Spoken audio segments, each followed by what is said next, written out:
দর্শক আপনারা দেখছেন যে আজ যে চট্টগ্রাম কোর্টে কিন্তু ইসকনের হামলায় আইনজীবী সাইফুল ইসলাম হত্যার প্রতিবাদে ঢাকা শহরে কিন্তু উত্তাল হয়ে আছে। এই মুহূর্তে গণ অধিকার পরিষদ কিন্তু ইসকন বিরোধী আন্দোলন করছে। তারা কিন্তু ইসকনকে নিষিদ্ধের দাবি জানিয়ে এই মুহূর্তে সড়কে আন্দোলন করছেন।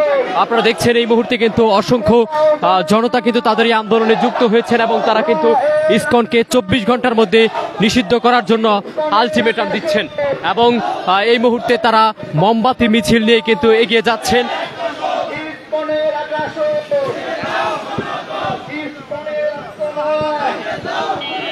বাংলাদেশে হবে না,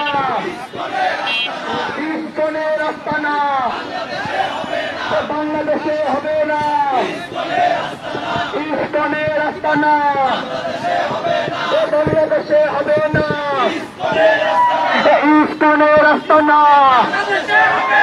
বাংলাদেশে। দর্শক দেখছেন যে চিন্ময় কৃষ্ণ দাসকে গ্রেপ্তারের প্রতিবাদে কিন্তু সারা দেশে সনাতন ধর্মাবলম্বীরা বিভিন্ন কর্মসূচি দিচ্ছেন। তারা কিন্তু বিভিন্ন জায়গায় মানববন্ধন এবং আন্দোলন করছেন। তার ধারাবাহিকতা আজ কিন্তু চট্টগ্রাম কোর্টে কিন্তু তোলা হয়েছিল চিন্ময় কৃষ্ণ দাসকে। সেখান থেকে কিন্তু তাকে জামিন নামঞ্জুর করে চট্টগ্রাম মেট্রোপলিটন পুলিশ কিন্তু তাকে জামিন নামঞ্জুর করে কিন্তু চট্টগ্রাম দায়রা জজ আদালত তাকে কারাগারে পাঠানোর নির্দেশ দিয়েছেন। সেই ঘোষণার পরে কিন্তু তারা আন্দোলনে মেতে ওঠেন এবং রাষ্ট্রপক্ষের আইনজীবী সাইফুল ইসলামকে তারা হত্যা করে নির্মমভাবে। সেই হত্যা করার একটি ফটো কিন্তু সামাজিক যোগাযোগ মাধ্যমে বেশ আলোচনার জন্ম দিয়েছে। তার পরে কিন্তু তাওহিদি জনতা এবং সাধারণ সচেতন মানুষ কিন্তু ইসকনকে 24 ঘন্টার মধ্যে নিষিদ্ধ করার জন্য ঢাকার রাজপথে এই মুহূর্তে আন্দোলন করছেন।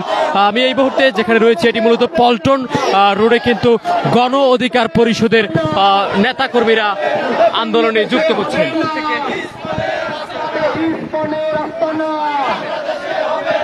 বাংলাদেশে হবে না,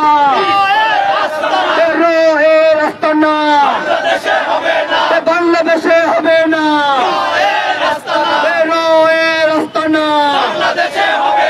বাংলাদেশে হবে না,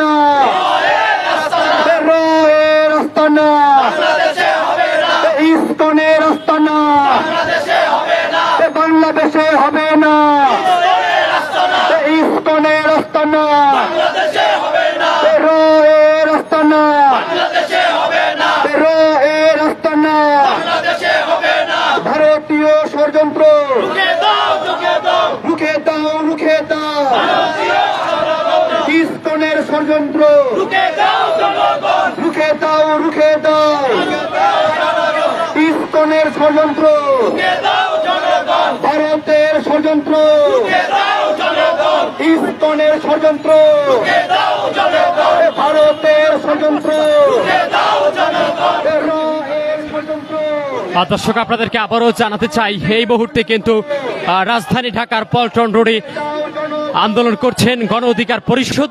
মূলত যেই ইসকন নেতা এবং সনাতন জাগরণ মঞ্চের মুখপাত্র চিন্ময় কৃষ্ণ দাসকে গতকালকে কিন্তু ডিবি পুলিশ গ্রেপ্তার করেছেন। এর পরবর্তীতে কিন্তু আজকে চট্টগ্রাম দায়রা জজ কোর্ট তাকে জামিন নামঞ্জুর করে কিন্তু আদালতে পাঠানোর নির্দেশ দিয়েছেন। সেই নির্দেশের প্রতিবাদে কিন্তু সনাতন ধর্মাবলম্বীরা এবং ইসকনের কিছু সন্ত্রাসী কুচক্রী মহল কিন্তু ধর্মপ্রাণ মুসলমানদের সাথে সংঘাতে জড়ায় এবং রাষ্ট্রপক্ষের আইনজীবীদেরকে তারা উপর হামলা চালায়। সেই হামলায় কিন্তু নির্মমভাবে নিহত হয়েছেন রাষ্ট্রপক্ষের আইনজীবী সাইফুল ইসলাম। সেই হামলার প্রতিবাদে কিন্তু এই মুহূর্তে সারা দেশের বিভিন্ন জেলা উপজেলায় কিন্তু আন্দোলন করছেন ইসকন বিরোধী। সেই ধারাবাহিকতায় আজ কিন্তু এই মুহূর্তে ঢাকায় গণ অধিকার পরিষদ আন্দোলন করছেন।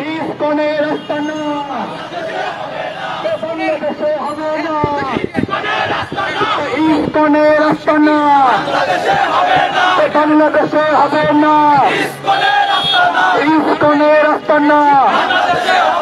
আমরা পায়ে এখানে সমাপনী বক্তব্যের মাধ্যমে শেষ করবো ইনশাল্লাহ। সবাই একটু বামে, সামনে বামে। ইসকনের আস্তানা বাংলাদেশে হবে না, ইসকনের আস্তানা, ইসকনের আস্তানা বাংলাদেশে হবে না। দর্শক রাষ্ট্রদ্রোহিতার মামলায় গ্রেপ্তার সনাতন ধর্মাবলম্বীদের নেতা এবং সনাতন জাগরণ মঞ্চের মুখপাত্র তন্ময় কৃষ্ণ দাসকে গ্রেপ্তারের প্রতিবাদেই কিন্তু চট্টগ্রামে রাষ্ট্রপক্ষের আইনজীবী সাইফুল ইসলামকে হত্যা করা হয়। বিবস্ত্রভাবে কিন্তু তাকে ইসকনের সমর্থকরা হত্যা করে। সেই সামাজিক যোগাযোগ মাধ্যমে হত্যার একটি ফটো কিন্তু বেশ ভাইরাল হয়েছে।